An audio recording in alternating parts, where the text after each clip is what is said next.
It's time for Real Talk with Brian and Dan, the weekly talk radio show dedicated to discussing important real estate topics, plus insight into the local community. With a combined experience of over 50 years as local real estate brokers from the Eastside Real Estate Team at Keller Williams Realty Bellevue. Here's your hosts, Brian Levitt and Dan Edwards. Well, good afternoon. Welcome to Real Talk with Brian and Dan on 1150 KKNW. It is Wednesday, January 22nd, 1920. 1920s, the good old rip-roaring 20s. 2020, gosh, I got to get used to that. We are so glad you joined us today. Now, as you know, you're listening to us live on the radio, but you're welcome to watch our live stream. Just Google 1150 KKNW and find that YouTube channel.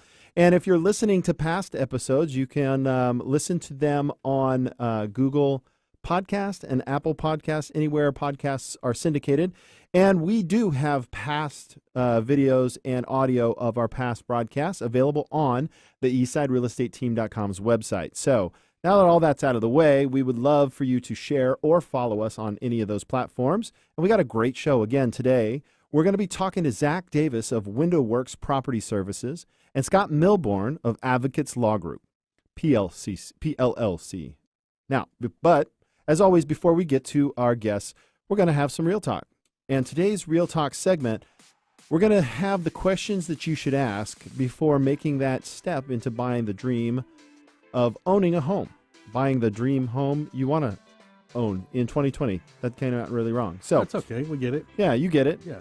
Now, if you're thinking about buying your dream home this year, the first thing you should do is interview a couple of real estate professionals to understand what goes into it. Yeah, like Dan and Brian. Yeah, Brian and Dan, or Dan and Brian, either one. Yeah, that works. Both. And once you've got that covered, here are some of the questions you should ask. So usually the first thing I hear from a potential buyer is, how can I better understand the process and how can I determine what I can afford? Mm-hmm. So what Dan and I like to do is we like to schedule an interview where we sit down and just discuss in depth the process of buying a home and the financing and basically everything. We view it as an education process, but mainly the process of buying a home is not one to enter into lightly.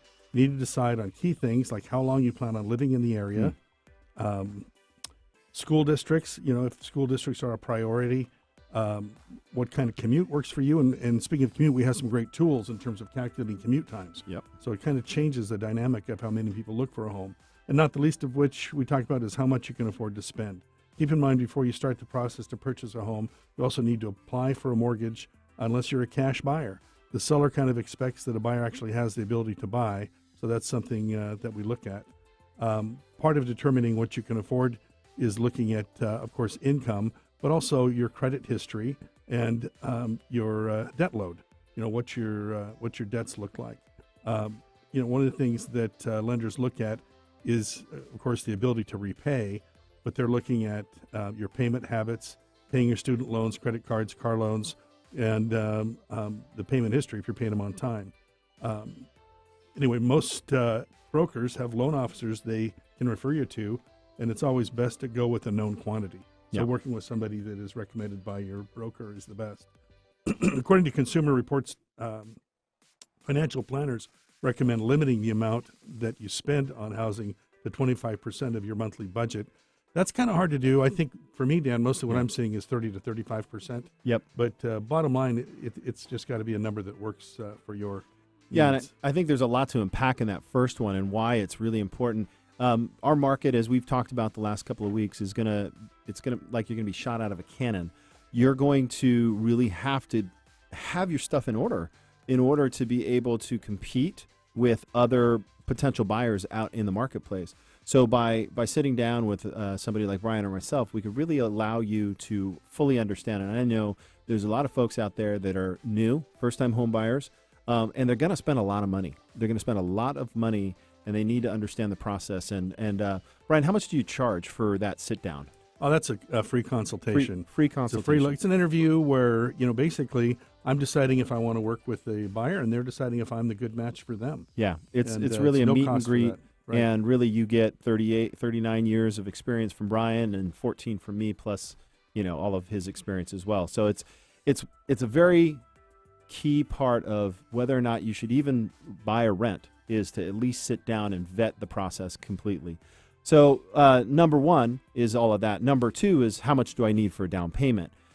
We know that there are a lot of different options and resources, ways to reduce the amount that you think you need for an upfront down payment. So if you're concerned about saving for a down payment, start small and be consistent. One of the things I did before I purchased my first house years ago was I pretended like I was making that mortgage payment now. So even though my rent was only $237.50 because I was living in a house with 4 guys, it was cheap rent, but I took the other $1,800 and just put it in a savings account, right? So that I knew that I could actually afford that monthly rent.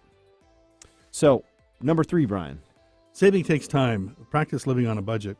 One of the things that I recommend is people, typically you don't get a budgeting class in high school or college. Right. Go get some counseling, get a class. I know that Dave Ramsey has a really terrific course on money management, and I see that some lenders, I think BECU has a program out there for this. So as tempting as it is to settle in each morning with a fancy cup of coffee from your favorite local shop, putting that daily spend towards your down payment will help accelerate your path to homeownership.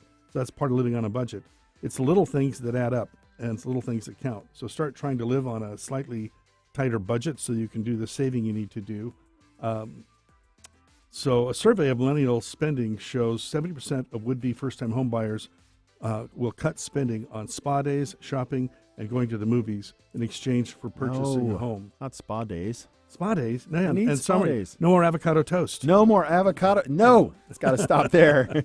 So I don't need to cut all the fun out of your lifestyle. Making smarter choices and limiting your spending in areas where you can slim down will make a big difference. So Dan, what's the bottom line? So bottom line is if homeownership is on your dream list this year, take a good look of what you can do to prioritize to help get you there.